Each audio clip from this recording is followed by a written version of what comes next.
going on? I'm Cynthia Frelund, and this is the Numbers Game Week 12 TNF Primer, a preview of Steelers at Browns through the lens of contextualized data, along with a few fun extra facts and stats to know. I am still planning our win total episode. Don't worry, it's still coming. If you haven't read the article, you can check it out. It's at nfl.com/Frelund. It's actually getting even more interesting with some of the results from this week, but my guest had some travel troubles, so we had to reschedule. But I'm on it. I promise. We'll figure it out. Thank you for choosing to spend some of your time and energy with me. Let's get right into it. Last week, my model went 9-5 straight up and 6-6 both against the spread and on totals. That brings the season to 66.3 straight up, 50.9 against the spread, and 52.5 on totals. All right. It is time to get down to business with an AFC North divisional battle on Thursday Night Football in Cleveland. The Steelers come to town and are 3.5-point road favorites over the Browns in what is forecast to be a low-scoring game at 36 points. But the forecast to really watch here is the weather. As of right now, it calls for a mix of rain and snow with temperatures around 38 degrees at kickoff with potential wind gusts of over 23 miles per hour. Did I sound like a meteorologist? I am not one, but I did grow up in the Midwest, which means that those wind gusts could be chilly. That game could get sloppy with snow and or rain as well. Let's start with some quarterback notes. Last week against the Ravens, Russell Wilson averaged just 5.8 air yards per attempt. That was his fewest in a game since taking over in week 7. It was also the second fewest by any quarterback against the Ravens. Remember, they'd been very vulnerable in the passing game. When we dialed into those 10-plus air yard passes specifically, they had allowed the most yards in the league going into last week, but Wilson completed just 79 yards on downfield passes with an interception. He was, however, effective on passes under 10 air yards. In their defeat of the Ravens, he went 20 of 24 for 126 yards.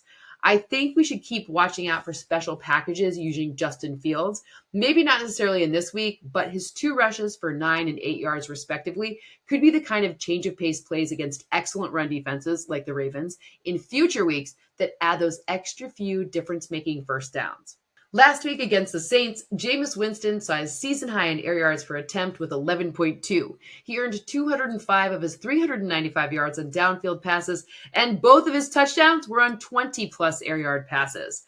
Winston was kept clean on 72% of dropbacks, but he actually had a higher passer rating when he was pressured than when he wasn't pressured. 132 with one of his touchdowns under pressure, and 99 with the other touchdown when not pressured. Winston was also very sharp on sub-10 air yard passes, going 23 of 25 for 190 yards. On to the pass catchers.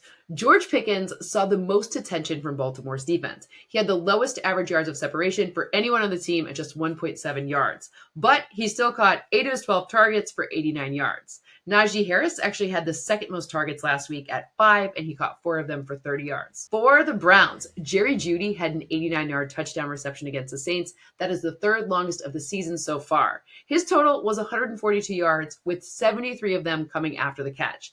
Elijah Moore and David Njoku were also factors and forecast to remain that way again this week, assuming they both come off the injury report. You can't talk about this game and not talk about the Defensive Player of the Year candidates on either side. Starting with the Browns, of course, there's Myles Garrett. 7 sacks, 50 pressures, that's tied for 3rd most in the NFL, with 26 of them coming in under 2.5 seconds.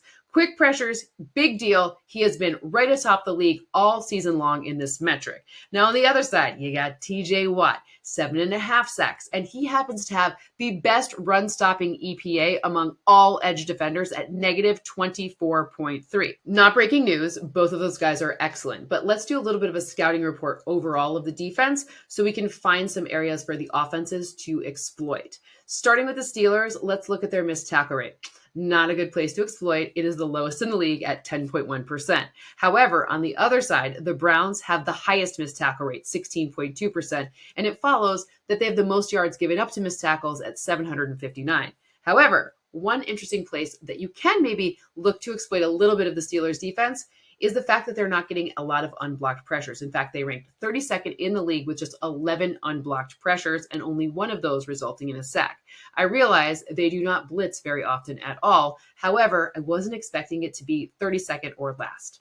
In simulations where Pittsburgh wins, Najee Harris rushes for more than 63.5 yards. The Browns defense has allowed zero point 0.9 rushing yards over expected per carry since week 7. That is tied for the second most generous. They've also allowed 5.1 yards per carry over their past 4 games. That is the third most in the league over that span. And by the way, also 6 rushing touchdowns over that time too.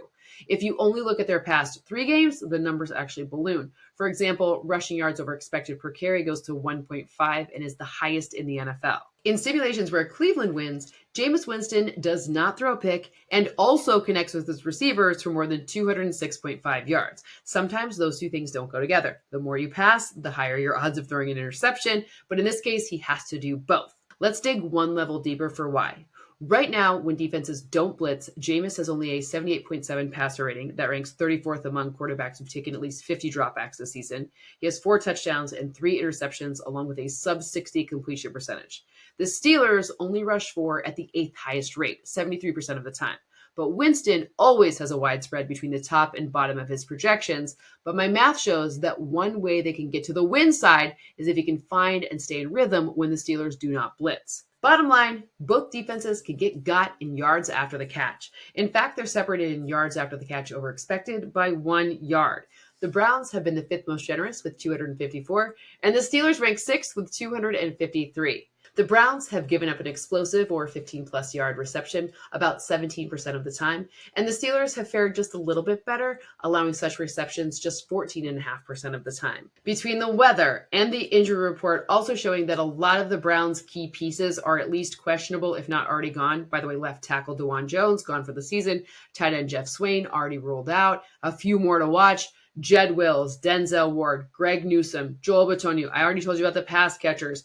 All of that added together, my model has a 5-point Steelers win, 21-16. Okay, let's see what's on the spicy and bland menu for today. Bland first. Remember, these are props that happen in at least 55% of my simulations. We went 2 of 3 of them in last week's TNF episode. Number 1, Russell Wilson to throw at least 1 passing touchdown. I see the prop sitting at 0.5, and my model has 1.3. This one also ties in really nicely to a spicy one too. You will see in a second here. Number 2, in addition to Najee Harris rushing for more than 63.5 yards, that's something he's done in 4 of his last 5 games. Remember all that run defense stuff I said earlier. Let's add a trip to the end zone. If there is any weather or if there is not weather, it doesn't matter. It is still the smarter and safer path to run it in the end zone, especially with the missed tackle situation against the Browns. Najee Harris, he forces missed tackles in his own right. I really like this one. And number 3, Jameis Winston to throw at least 1 touchdown. You will notice none of his pass catchers appear in the blands because he spreads the ball out more. However, that is part of the reason that drives up his opportunity to score at least 1 passing touchdown. On to the spicies. Remember, these happen in at least 48% of simulations, but have a good amount of volatility, so the juice is worth the squeeze. Remember, mixing and matching 2 blands and a spicy is a regular amount of risk, 2 spicies and a bland if you like more upside. We also went 2 of 3 in week 11 on these spicy options. Number 1, Jerry Jeudy to catch more than 3.5 passes. He had 11 targets indoors last week. That doesn't mean that it's an automatic for this week. However, I do see it as a good clue about how they're rethinking their offensive strategy after their bye. Number 2, Pat Freiermuth to catch more than 1.5 passes. Seems like a little bit of a wild one to me because he hasn't gone under that number in a game all season long. It's possible the number creeps up. I don't know. I think that they're trying to trick you. Take that he's going to catch at least 1.5 passes, so at least 2 passes. And last but not least, who does Russell Wilson throw that passing touchdown to? George Pickens, of course. He earns a receiving touchdown in at least 48% of simulations. Between the yak situation I outlined earlier and the target share connection he and Wilson share, it ends up being a 75% outcome in my simulations, even in bad weather. It goes down just a little bit in bad weather, though. We will do the win total talk. I'm just making sure to be respectful of my guest time. In week 11 and 12, it is a little crazy. I also really weird about asking. I'm working on that as well. I'm going to be a better asker. I'm working on it. I will see you back here for the full episode in a day or so. Remember, projections, scores, and more will be ready for you to use as you wish on Wednesday. Thank you so much for hanging out. And if you like the show, please like, subscribe, and pass it along so we can continue to grow.